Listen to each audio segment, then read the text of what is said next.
There are 10 steps that you need to take if you want to become a better witch.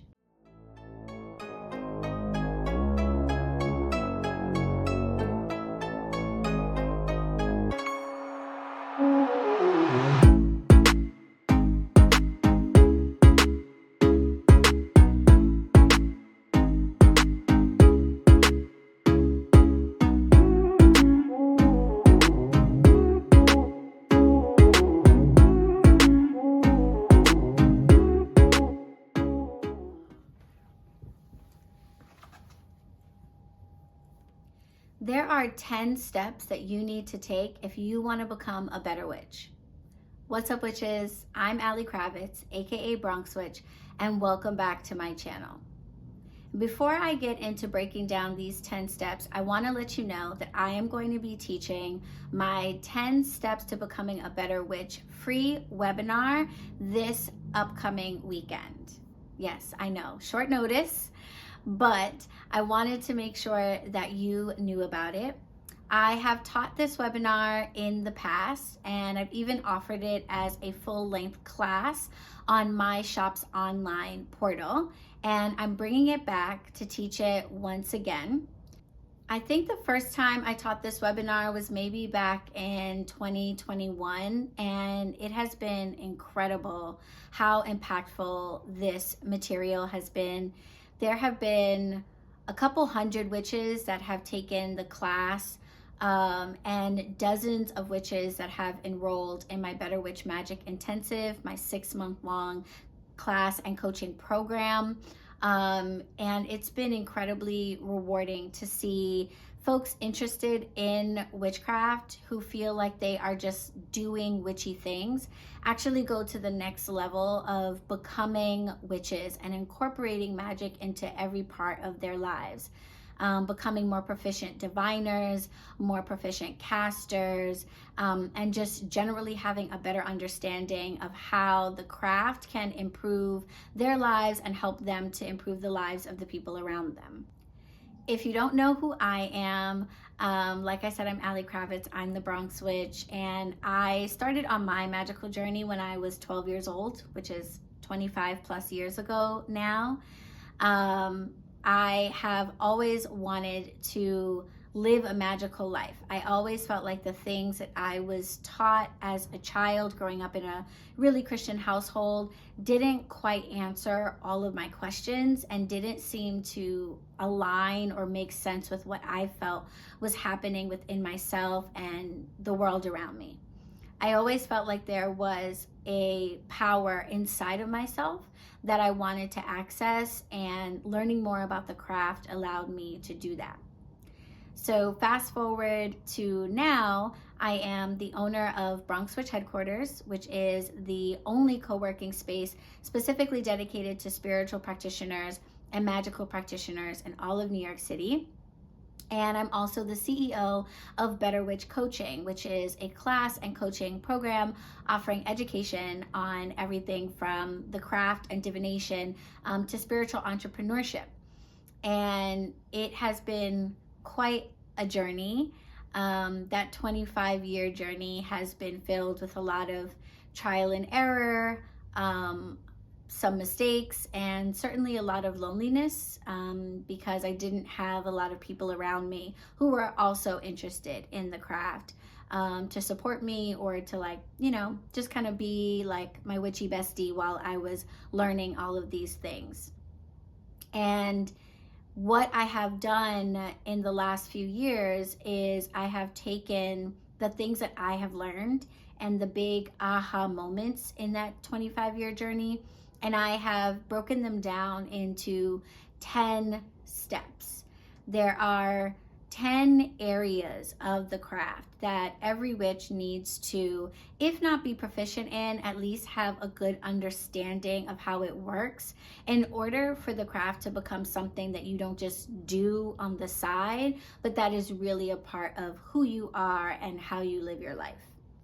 In the webinar, I'm going to walk you through each of these 10 steps and show you how you can take them in your life and basically take yourself on something of like a crash course witchy boot camp so that you going from doing witchy things to being a practitioner is something that doesn't take you 25 years, okay? And this class has been taken by a couple hundred witches now. I first offered it back in, I think 2021 was the first time. It's been offered on my shop's online portal, which is where we keep all of our educational material. And I'm really proud that so many witches have been helped by, me breaking down this information in this way. So I'm really excited to offer it again to a new batch of witches. Registering for the webinar is super easy. I'll put the link like up and down and all around and all of that good stuff. And you're definitely going to want to be there. The journey from going from someone who does witchy things to being an actual practitioner is one that needs to hit certain milestones, I think, in order for the craft to really become something that is who you are. And the very beginning, like the first 2 steps that we talk about, is something that I call unveiling the true self. In Hindu mysticism, this is called self-realization, but I call it unveiling the true self, because when you understand that you are not your body and you are not your mind, that there is a component to you that is everlasting, that has been here long before you ever were a physical body and will continue to exist long after you do, you start to look at yourself in a very different way. You start to look at yourself the way witches look at themselves, which is as energy versus as matter.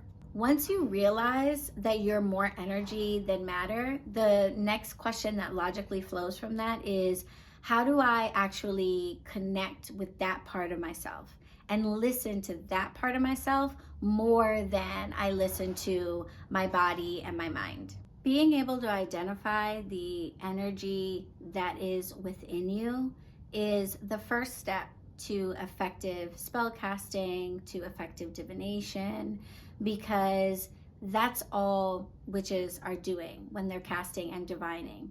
They are shifting and manipulating energy.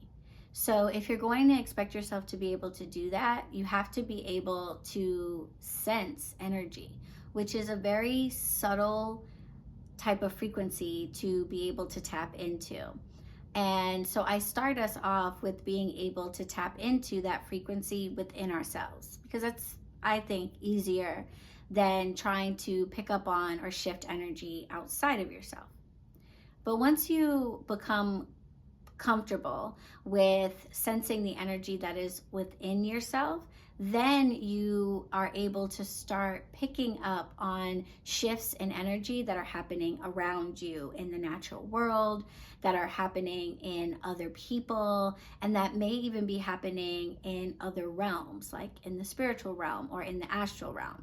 This is always a really mind-blowing or eye-opening part of the journey in the 10 steps that I break down, because for those of you who are interested in tarot, using pendulums, runes, any form of divination, at this point you might just be trying to memorize meanings or learn how to work with certain tools. And when you become comfortable with receiving frequencies and shifts in the energetic world around you, you actually start to use those divination tools the way that they're intended, as tools that will help you to translate the messages that are being sent to you from beyond yourself. And this is really powerful. So if you are interested in tarot reading, you're trying to learn how to divine messages through the tarot or through any form of divination, going on this journey of actually being able to receive the messages that shifts in energy bring you, mind-blowing. Okay, that is where you go from just reading cards or reading runes to really divining messages from outside yourself and using the cards or the runes to translate those messages. Now, receiving messages energetically is something that you have to really program yourself to be able to do, because you have to be in a certain state of sensitivity in order to feel those really subtle shifts. So if you've ever wondered why some witches bother to cast circles or create sacred space before they do any type of spell casting or divining, this is why. We cast circles and we create sacred space in order to get rid of any like noisy vibrations, any distracting vibrations that might make it difficult for us to pick up on these really subtle shifts and changes. So learning how to create sacred space, learning how to open up portals of energetic communication is going to be key for any witch that really wants to make the craft a part of who they are and how they navigate the world. With these foundations in place, you put yourself in a place where you're able to now cast with consistency, which I think ultimately is what every witch wants, right? Like when we first come to the craft, we might be thinking about some of the other deeper implications, but at the end of the day, we want to be able to cast spells that work. And we want to be able to know before we cast a spell what we can expect from the results. And that happens once you take those previous steps. Once you recognize that you are energy, once you become sensitive to picking up on energetic shifts, and once you get good at creating portals for energetic communication. Now, not only are you able to feel and sense and in tune the messages that your energetic self is sending you, now not only are you able to receive messages from outside of yourself with clarity, but you're also now able to send messages out with clarity. You're able to tell the universe what it is that you want, and you're able to shift the energy around you in alignment with your desired result. Throughout this entire process, like in my process, one of the mistakes that I made is not documenting all of the things that I was working on, experiencing, etc.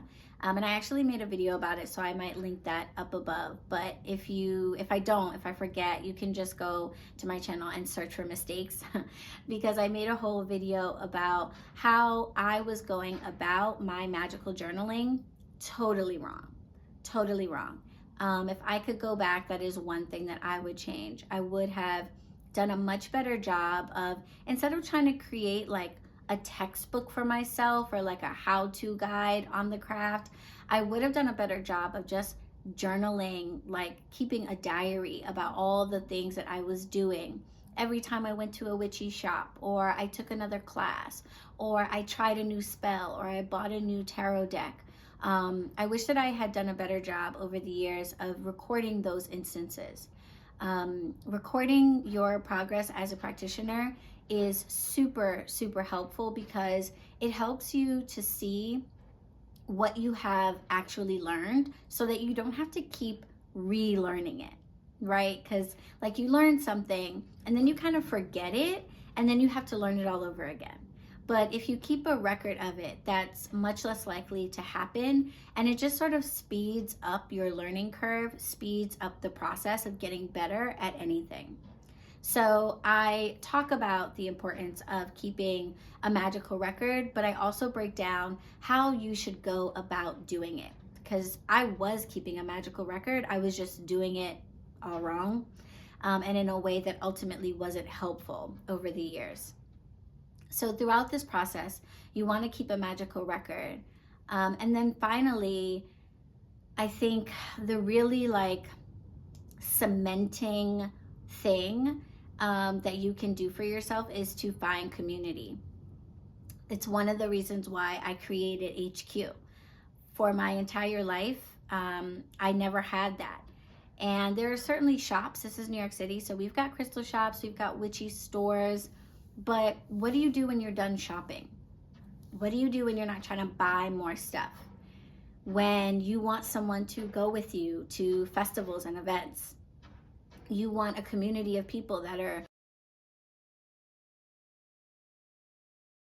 maybe celebrating the Sabbats or, experiencing the same like growth and energetic shift, or that just want to talk about the types of things that are interesting to you. That is super, super important. So that's sort of an overview of the 10 steps to becoming a better witch. And obviously in the webinar, I'm going to break them down in detail and explain to you the importance of them and how you can actually do them so that you can stop, buying books that you don't read or watching videos that you forget about, and stop just like doing witchy things, and actually become a practitioner who's living a life that's magical, and that is, one that you're creating for yourself. So I will drop the details above, below, what have you. The webinar goes down this weekend, and I am super excited to see you all there. Of course, it's totally free, so just make sure you're registered. And if you're registered, of course, you have access to the replay if you can't tune in live.